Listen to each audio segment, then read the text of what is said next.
G'day everyone, it's Engelo Rumora here. I'm your favorite Australian and the real estate dingo bringing you another blog. And today we're talking about which real estate investments are truly passive, okay? Truly passive. Let's get it started.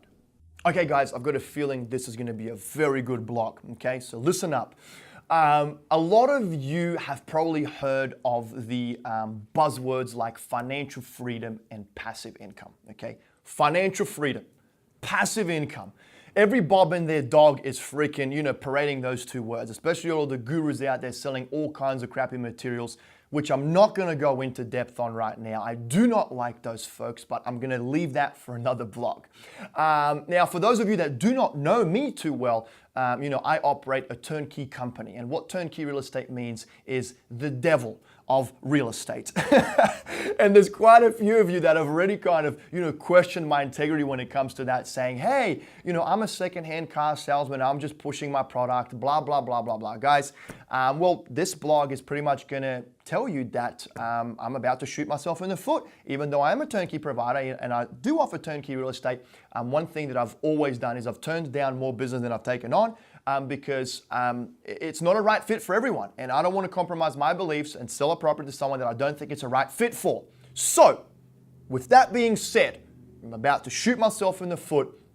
Let's talk about passive income and financial freedom, okay? What is passive income and what is financial freedom? Guys, I have bought over the last, since I've been in real estate, I've actually bought and held on to a lot of properties that I haven't sold to investors. And at one time, I had around 25 single family homes in my portfolio that my in-house property management company was managing. Was that passive income? Was that financial freedom? That portfolio was bringing me way more than the average annual salary in the US. But I'm happy to tell you right now that that wasn't true passive income. And in my opinion, it wasn't true financial freedom. Let me tell you why. Because I still got the call. And you're probably thinking to yourself, what call did you get? Well, guys, this is the call that I got. Hey, your roof just caved in because a tree fell off and it broke everything. Whatever. Or hey, your tenant, toilet is clogged and we can't seem to figure out what's wrong with it, and we're gonna have to, get Roto-Rooter around. It's gonna cost you $300. And so on, right? So in my opinion, guys, true financial freedom and true passive income, which no one talks about, is when you never get that call, right? You never get that call. So how can you go about accomplishing something on those lines? And this one is actually for a lot of the folks that are looking at buying turnkey out there that think that when you invest in 5, 10, 15, 20 properties, like I had 25 properties at a time, that is financial freedom and passive income. In my opinion, it is not true financial freedom and true passive income, because you're still gonna get that dreaded call. You're still gonna get that dreaded email from your property manager if you're buying turnkey, or even if you're managing the properties yourself, even worse, you're gonna get that call from the tenants. If you're managing it through a property manager, you're still gonna get that email for confirmation if they can proceed or not. So, how can you achieve true financial freedom and true passive income? In my opinion, guys, in my honest opinion, you're gonna have to compromise on the yield or the net return on investment, okay? So let's just discuss that for a second here. What you would have to do is, if you're buying turnkey, hypothetically, even if you're not buying turnkey, if you're buying, fixing, and holding yourself, or buying, holding, and a property manager's in place, you're gonna have to go into a very kind of higher end type area, more of an A-class type product. I'm not gonna mention any markets, just to keep things simple, but ultimately you're gonna have to go into a market where there's huge population growth, where there's so many jobs that it's absolutely mind-boggling. And I'm gonna reference Sydney, Australia here a little bit. I remember, actually, it's still the same to this day. In Sydney, Australia, and I'm sure on the East Coast and West Coast, there's people actually competing for rentals. Like, what the hell? Competing for rentals? Like, and I've been here in the Midwest for a long time now. There's no one competing for rentals.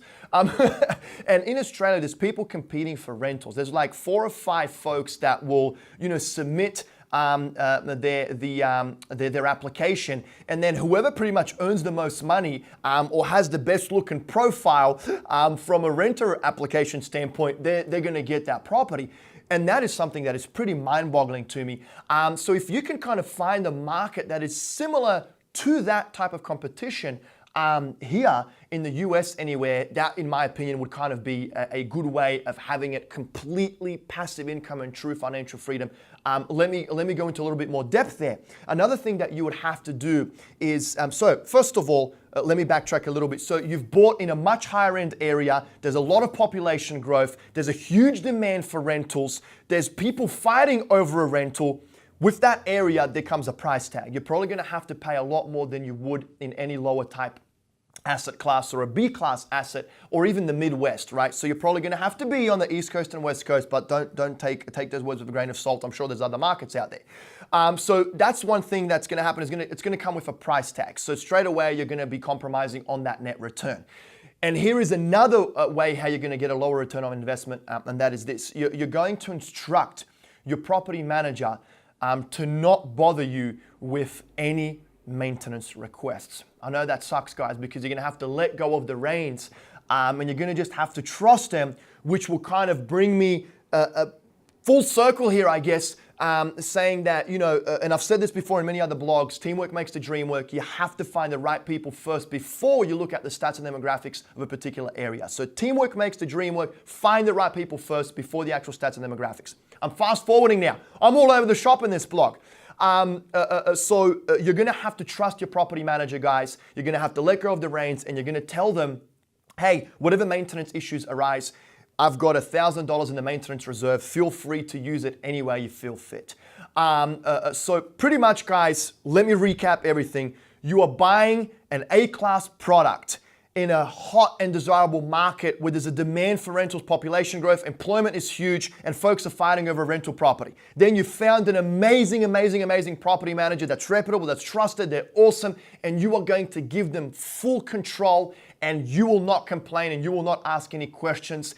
And that, in my opinion, will be true financial freedom, true passive income. You are going to invest a large amount of capital into buy and hold properties, and you are going to be completely hands-off, and you're not going to have any kind of control. You're going to have to trust the people in place. And guys, if you can get anywhere from 4 to 6% net on your investment in a true financial freedom and passive income way, I think you're doing really well. Let me repeat that again. If you can get anywhere from 4 to 6% net, I know it doesn't sound like a lot, in true financial freedom and true passive income, I think you're doing really well. If you want to be a little bit hands-on and you know, get that phone call, you should be getting 8+% net. And if you want to wear a bulletproof vest and carry a shotgun and go into the heart of the ghetto, then you should be making an absolute ton of money, because I don't think it's worth the risk.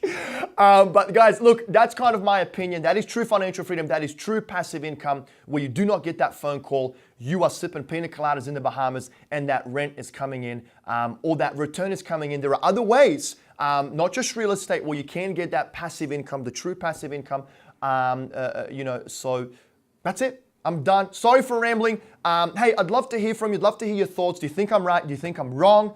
You know what? I really want to hear from someone that has a great structure in place where they are getting true passive income and financial freedom. Comment below. Let me know how you're doing it. I'd love to hear from you. Guys, that's it. I'm Engelo Rumora. I'm your favorite Australian and the real estate dingo. You guys have a great day.